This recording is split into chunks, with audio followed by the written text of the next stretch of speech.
क्योंकि आपके इख्तलाफ हैं गवर्नमेंट के साथ, लेकिन इस वक्त जो सूरत हाल है, मेरा ख्याल है अंदरूनी लड़ाइयाँ तो फौरी तौर पे बंद होनी चाहिए। फार्म 45 का नैरेटिव वो भी बंद होना चाहिए, फार्म 47 का भी बंद होना चाहिए, और इंडिया की तरफ से जो जंग मसलत हो रही है उसके ऊपर आप पाकिस्तान तहरीक इंसाफ का क्या व्यू, क्या करना चाहिए? देखें जवेद साहब, हमारे पोलिटिकल इख्तलाफात तो हो सकते हैं, लेकिन पाकिस्तान पे कोई कंप्रोमाइज़ नहीं है। मेरा ख्याल है कि मैं उस जमात से तल्लक रखता हूँ जिसने चारों सूबों से वोट लिए हैं।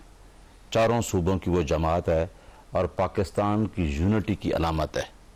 खान साहब का वजूद, मैं कहता हूँ कि इस टाइम स्टेट का वजूद के साथ लाज़िम मलज़ूम है। जहाँ तक आप टेररिज्म का बात करते हैं, तो हमने हमेशा हमारी गवर्नमेंट के दौरान ही 3 साल गवर्नमेंट टेररिज्म का एक वाक़या भी नहीं हुआ, और जहाँ भी हो हम उसकी मुखालफत करते हैं कि जहाँ भी दहशत गर्दी हो। लेकिन हुकूमत वक्त का काम होता है फॉरेन पॉलिसी बनाना। अब फॉरेन पॉलिसी जो गवर्नमेंट बैठी है उसकी फॉरेन पॉलिसी का क्या जवाब है वो राना साहब जवाब देंगे। क्योंकि जब हमारी गवर्नमेंट थी, जनरल साहब बैठे हैं, पाकिस्तान के साथ एक वाक़या हुआ। हमने पार्लियामेंट में, शाह महमूद कुरैशी साहब हमारे वजीर थे, हमने चीफ ऑफ आर्मी स्टाफ आए, हमने ये कहा कि हम मुंह तोड़ जवाब देंगे इंडिया को। ये हमारी पॉलिसी थी। हमने अपनी पॉलिसी टूवर्ड अफगानिस्तान, हमारा जो बॉर्डर लाइन थी इधर, हमने बड़ी क्लियर रखी है। लेकिन अपने इख्तलाफात को भुला के पाकिस्तान जो है पैरामाउंट है, रियासत को बचाना हम पे भी उतना फर्ज है जितना इंडिया पे है, हम उससे ज्यादा आगे जाएंगे। लेकिन इंडिया के एक कमाल बड़ा है कि उनका सोशल मीडिया इतना तेज है, उनका प्रोपेगेंडा इतना तेज है, वो एक इवेंट को अपने हक में इतना इस्तेमाल करते हैं कि हम पीछे रह जाते हैं। पूरा इंडिया पाकिस्तान तहरीक इंसाफ के सोशल मीडिया का मुकाबला नहीं कर सकता, ये मैं आपको बता दूं। देखें थी, मैं आपको बताऊं, देखें आप हमारे सोशल मीडिया को जिस तरीके से लोग कह रहे हैं, मैं आपके सामने बैठा हूं ना, मैं बताता हूं कि हमारे कितने लोग मुखलिस हैं। आप जो बंदा रिप्रेजेंट कर रहा है, जो इस पार्टी को लीडर है, मैं उसकी बात करता हूं, मैं उसका कंसर्न है। देखिए कोई चीजें भी होती रहती है, लेकिन आप ये नहीं कह सकते कि ये जमात पाकिस्तान मुखालिफ कोई जमात हो गई, कोई जमात पाकिस्तान मुखालिफ प्रोपेगेंडा करके हमें इस तरह के इल्जाम देना, पता नहीं जिस तरह जनरल साहब बैठे होंगे, मेरे इससे ज्यादा लोग मेरे भाई बहन बच्चे आर्मी में होंगे। हमें पाकिस्तान की आवाम से प्यार है, बल्कि खान साहब ने कहा कि मुझे अपने वजूद से ज्यादा आर्मी से प्यार है। लेकिन जो चीजें इंटरनल हो रही हैं उसका हम मुकाबला कर रहे हैं, क्योंकि जो हमारे साथ अगर इलेक्शन में जो चीजें हुई हैं, वो अभी एक मीडिया में बैठे थे, वो हमारा राइट है। क्या हम कोई लड़ाई कर रहे हैं? हम एक लड़ाई वो लड़ रहे हैं जो आईन इजाजत देता है। हम कभी भी तशद्दुद की तरफ नहीं जाए। अपनी लड़ाई अपनी जगह पे, लेकिन ज़ाहिर बड़ी लड़ाई है तो पाकिस्तान के लिए लड़ना तो पड़ेगा। साहब ये फरमाइए, इंडिया की तरफ से तो आ गया जी, ज्यादा मेरा ख्याल है एक बम फाड़ दिया उन्होंने, अब पाकिस्तान का क्या रिस्पॉन्स होगा इस पे? बिस्मिल्लाह रहमान रहीम। देखें, सबसे पहले तो हम समझते हैं कि जहां फॉरेन ऑफिस ने, पाकिस्तान के फॉरेन ऑफिस ने अफसोस का इजहार किया जो मामलात हुए इंडिया के अंदर, वहां इंडिया की तरफ से जो रिएक्शन आया है वो अनकॉल्ड फॉर है। और वो अगर उनकी इंडिया की तारीख निकाल के देख लें तो हमेशा इंडिया ने ऐसे ही किया है। आपको समझौता एक्सप्रेस का वाकया याद होगा 2007 में, जिसमें पाकिस्तान की तरफ उंगलियां उठाई गई, लेकिन बाद में हिंदू एक्सट्रीमिस्ट उसके पीछे निकले। मुंबई अटैक में भी हमें कोई एविडेंस इंडिया नहीं प्रोवाइड कर सका, जबकि एक एक्स CBI ऑफिसर जिसका नाम सतीश वर्मा था, उसने कहा कि ये स्टेज था क्योंकि हम अपनी एंटी टेररिज्म लॉज को ठीक करना चाहते थे। पुलवामा पे पाकिस्तान पे उंगलियां उठाई गई, लेकिन कोई एविडेंस नहीं दी गई। तो हमारा भी ये मुतालबा है कि हम जहां इस बेबुनियाद इल्जामात जो इंडिया ने पाकिस्तान पे लगा रहा है उसको हम कंडेम करते हैं, और हम कहते हैं कि कोई अगर एविडेंस है इंडिया के पास तो वो सामने लेके आए।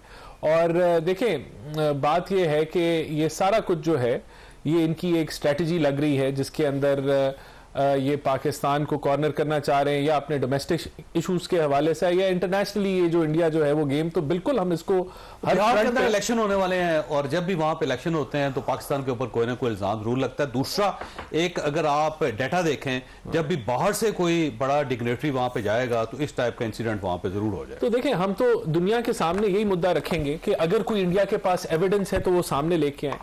और ये जो जहां तक इंडस वाटर ट्रीटी की बात है, तो हम ऑलरेडी हेग के अंदर कोर्ट ऑफ आर्बिट्रेशन के अंदर गए हुए हैं, और हमने तो जो इंडिया इसके ऊपर मॉडिफिकेशन चाह रहा था, और ये जो किशन गंगा डैम बना रहा था उसके ऊपर भी हम कोर्ट में गए हुए हैं वहां, लेकिन वो हम इसको कहते रहे हैं कि आप जो परमानेंट इंडस कमीशन है उसके अंदर आप आए, डिबेट करें। इंडिया वहां से भी फरागत हासिल कर रहा था, क्योंकि इंडिया जो है वो अपना वीक पॉइंट पे था कि वो लोअर रिपेरियन के हकूक जो है वो खा रहा था। तो लेकिन अगर ये हुआ है तो हम इसके ऊपर भी रिस्पांस देंगे, और हम भी अपने जो डिप्लोमेटिकली इस चीज को चैलेंज करेंगे दुनिया भर में कि बगैर एविडेंस के, हमेशा की तरह। और हिस्ट्री है देखें, इसके अलावा भी मैं आपको याद दिला दूं, थोड़ी देर बाद हम भी जो इंडियंस यहाँ पे मौजूद हैं उनको निकाल देंगे थोड़ी देर बाद। मेरा ख्याल है ये शो के चलने के दौरान ही ये खबर आ जाएगी कि जो यहाँ पे शहरी इंडियन, देखिए मैं प्रेडिक्ट नहीं करता, और मेरे ख्याल से हमें एक जिम्मेदार मुल्क के तहत जो है एक जिम्मेदारी का मुजाहरा करते हुए हमें जो है रेसिप्रोकल होता है ना, जी बिल्कुल। देखिए मैं देखते हैं कि फॉरेन ऑफिस के ऊपर क्या देता है। मैं एक और चीज मैं बताना चाह रहा था कि इंडिया का मिस इन्फॉर्मेशन और प्रोपेगेंडा का जो प्लानिंग है, वो डिस इन्फॉर्मेशन जो उनकी ईयू के अंदर भी पकड़ी गई थी, जहां कोई 65 मुल्कों के अंदर उन्होंने 200 अदारे बनाए हुए थे फेक, जो पाकिस्तान के खिलाफ प्रोपेगेंडा कर रहे थे। तो ये इंडिया जो है, अभी जो बलूचिस्तान में भी जो हमला हुआ उसके अंदर भी शवाहिद हैं कि वो उसके अंदर इंडिया के जो है वो इन्वॉल्वमेंट थी। और जिस तरह बीएलए को तो स्पॉन्सर ही वो कर रहा है, जिस तरह बीएलए को, और तो ये देखें अब इसको हम डिप्लोमेटिकली भी, और अगर कोई मिस एडवेंचर इंडिया करता है तो पाक फौज जो है वो it is ready to respond, लेकिन only to a misadventure. हम अपनी हदूद में किसी भी किस्म की जो कह लें कि पेनिट्रेशन है उसको बर्दाश्त नहीं करेंगे। ठीक, ब्रेक लेनी है। जनरल साहब आपके पास सवाल छोड़ के जा रहा हूं कि क्योंकि जाहिर है अफवाज पाकिस्तान के साथ आपका ताल्लुक था, तो ये जो सूरत हाल है आपको अंदाजा हो रहा है कि कहीं खुदा ना खास्ता जंग की तरफ तो नहीं चली जाएगी? तो ये कोई जंग का खतरा तो नहीं है इस वक्त? जी देखिए चौधरी साहब, मैं फिर दोबारा वही कहूंगा कि जंग का खतरा, ये जो माइंड सेट है ना इस वक्त हिंदुत्व का माइंड सेट, और इसके माइंड सेट को जो इजराइल में एप्लीकेशन है लिक्विड पार्टी का माइंड सेट, ये बीजेपी और लिक्विड पार्टी ये एक ही माइंड सेट, एक ही ब्लूप्रिंट इस्तेमाल करना चाह रहे हैं, जो मेरी असेसमेंट है इस रीजन के बीच में।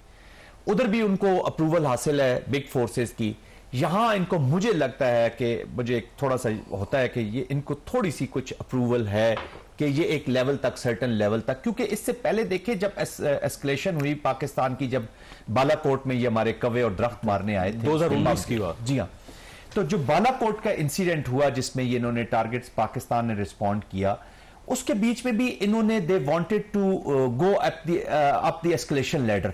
ये मिसाइल भी पाकिस्तान पे कुछ फायर करना चाहिए। देखिए पाकिस्तान को फिर उस वक्त बाहर से यही अप्रोच किया गया कि जी आपने बहुत अच्छा रिस्पॉन्ड कर लिया, आपने उनके जहाज भी मार गिराए हैं, वो खुद भी कंफ्यूज होकर उन्होंने अपने एक हेलीकॉप्टर भी मार लिया, तो I think you have a ground, तो आपने फेस सेविंग इनको दे और एक आध। तो पाकिस्तान का रिस्पॉन्स वाज अगर वो 4 मिसाइल फायर करेगा तो यहां से 8 मिसाइल जाएंगे। इंडियन कॉन्टेक्स्ट में there is no doubt, quid pro quo में चाहे वो टेक्टिकल हो, चाहे एक फायर रेड हो किसी पोस्ट का क्रॉस द एलओसी, या वो मिसाइल की वॉर्स तक चला जाएगा, तो क्विड प्रो को में रिस्पांस जाएगा, और रिस्पांस जाना भी चाहिए, वरना हमें इतनी फौजें रखने की, इतना बड़ा सिस्टम एस्टेब्लिश करने की, ये हमने कोई इधर परेड के लिए 23 मार्च की परेड के लिए पाकिस्तान के अंदर इस रेड अलर्ट है, हाई अलर्ट है इस वक्त, होना भी चाहिए जी। तो वो कहने का मकसद ये कि हिंदुत्व माइंड सेट का इस वक्त एप्लीकेशन हुई है। अब जब जनूनियत आ जाती है तो वो किस हद तक जाती है, हमें उसके लिए तैयार रहना चाहिए, और पाकिस्तान मिलिट्री फील्ड में बिल्कुल तैयार है। फील्ड असल जिसकी तरफ मैं जिक्र करना चाह रहा हूं, जैसे अभी आप डिप्लोमेटिक हुई है, तो डिप्लोमेटिक क्विड प्रो को में अब डिप्लोमेटिक इसी तरह का एक्शन लेना चाहिए। एक तो देखें हम पीस को बहुत चांस दे रहे हैं, सारा कुछ कर रहे हैं, एक रिस्पॉन्सिबल स्टेट का भी, तो अब देखते हैं कि इंटरनेशनल कम्युनिटी हमारी इस रिस्पॉन्सिबिलिटी को क्या देखेगी in a very short period of time. और ऑफ कोर्स जिस लेवल तक वो अपने डिप्लोमेटिक चीजें जाएंगे, पाकिस्तान को भी उसमें लेके जानी चाहिए, क्योंकि we are we shying about it. या तो हमने किया, या हम कन्फेस कर लेंगे कि हमसे गलती होगी, तो फिर हम चले थोड़ा सा, we are we shying about it. देखें ये जो स्क्रिप्ट लिखा गया ना चौधरी साहब, ये जो जितना ये ड्रामा लिखा गया, इस जिस पेन से लिखा गया उसमें जो स्याही है ना, वो भारतीयों के खून की स्याही है, जो उनकी अपनी हुकूमत ने करके उस पेन में डाली और ये सारा स्क्रिप्ट लिखती है। भारत की आवाम को, अभी आप बीजेपी के उनकी जो बेटी हैं सोनिया गांधी की, उनके जो हस्बैंड ने लिखा है, उन्होंने कहा जी ये मुसलमानों के खिलाफ एक जंग, ये इंडिया के अंदर मुसलमानों और हिंदुओं को डिवाइड करके रख देगी, ये हिला के रख देगी। उस पर क्रिटिक बहुत हो रही है। वहां पे लोगों ने सवाल उठाना शुरू कर दिया है कि 7 लाख फौज है और उसके होते हुए 4 दहशतगर्द आ जाते हैं, वो 2-3 घंटे वहां पे लोगों को मारते रहते हैं, ना वहां पे पुलिस आती है ना वहां पे फौज आती है, और फिर वो चले जाते हैं और गायब हो जाते हैं। 1:7 रेशियो है। देखिए, it is more than 350 miles deep, और इतना आसान नहीं होता कि यहां से वहां भेजे जा रहे हैं। और अगर मैं कहता हूं कि अगर उसके अंदर से भी जैसे एक वो तंजीम ने उसको किया है, तो ये तंजीम उधर जो आप कर रहे हैं कश्मीर के अंदर, मेरे तस्वीरें रिलीज कर दी, 4 दहशतगर्द हैं, लेकिन है कहां पे ये पता ही नहीं। देखिए, रेजिस्टेंस ये एक इंसिडेंट नहीं है जावेद साहब, कि अगर हम ये समझे कि हमने इस इंसिडेंट की मैनेजमेंट करनी है, डिप्लोमेटिक पॉलिटिकल मैनेजमेंट करनी है, इंडिया जो कश्मीर में कर रहा है, जिन कश्मीरियों के 90,000 लोग मारे गए हों, जिन माओ बहनों की, आपकी माओ बहनों की वहां पर रेप होता हो, जहां पे बच्चों के साथ जो गन्स मारी गई हैं, जिस तरीके से उनको ट्रीट किया जाता है, जहां पे जीना हराम के, तो आपका क्या ख्याल है वहां पे फ्रिक्शन नहीं होगी? क्या गाजा का बच्चा पत्थर नहीं मारता? वो मारेगा। तो ये तो आज की एक कहानी नहीं है। देखिए, पाकिस्तान को इससे घबराने की भी जरूरत नहीं है। ये भी let me tell you very frankly, एक चैलेंज आया है अब एज अ जो हमारा नेशनल रिस्पॉन्स है ना जी, जो collective cohesive national response, because war has to be fought by the nation. ये नेशन की अमानत है, इस पॉलिटिकल लीडरशिप ने लड़नी है, मिलिट्री उसके इंस्ट्रूमेंट है, उसको यूज करें जैसे भी कर सकते हैं, लेकिन इन ऑल डोमेन्स आपका रिस्पॉन्स जाना है। अच्छा नहीं साहब, ये एक चीज बड़ी एक प्रॉब्लम है पाकिस्तान और इंडिया के दरमियान, कि इंडिया के अंदर अगर किसी गाड़ी का जो टायर है उसकी हवा भी निकल जाए ना, तो वो कहते हैं जी पाकिस्तान ने करवाया। यानी उनका ख्याल ये कि कुछ भी हो है ना इंडिया में, वह पाकिस्तानी जिम्मेदार है। तो ये क्यों ऐसा इंप्रेशन उनके जहन में? मैंने पहले बता दिया कि उसका जो होता है ना गोल अचीव करना, उसका प्रोपेगेंडा बहुत तेज है, क्योंकि पाकिस्तान उसको अच्छा तो नहीं लग रहा। एक न्यूक्लियर पावर है, जिस तरह जनरल साहब ने कहा, पाकिस्तान की सिटिंग गवर्नमेंट जो होती है, जैसे जनरल साहब ने कहा ना, बालाकोट वाला वाकया 2020 में हुआ ना, क्योंकि गवर्नमेंट थी, एक विजडम, विजडम के साथ जवाब दिया गया। अब इसका जवाब भी गवर्नमेंट की जो हमारी फॉरेन मिनिस्ट्री है उसको इस तरीके से जवाब देना चाहिए। कौमी सलामती कमेटी का इजलास सुबह बुला लिया, लेकिन अभी तक मैंने मीडिया पे, जो राणा साहब कह रहे हैं ना, मैंने मीडिया पे कोई ऐसी स्टेटमेंट फॉरेन मिनिस्टर की तरफ से कोई ऐसी नहीं देखी कि फॉरेन मिनिस्टर ने, तो ये इतना देर ही नहीं करनी चाहिए, ये तो एट 11th आवर इनको बुला दी। कोई आम चीज तो नहीं है कि अगर इंडिया इस तरीके कर रहा है और इतनी डिप्लोमेटिक उनकी ये जो कैंपेन है तेज जा रही है, तो हमें उसका रिस्पॉन्ड करना चाहिए और बहुत जरूरी है।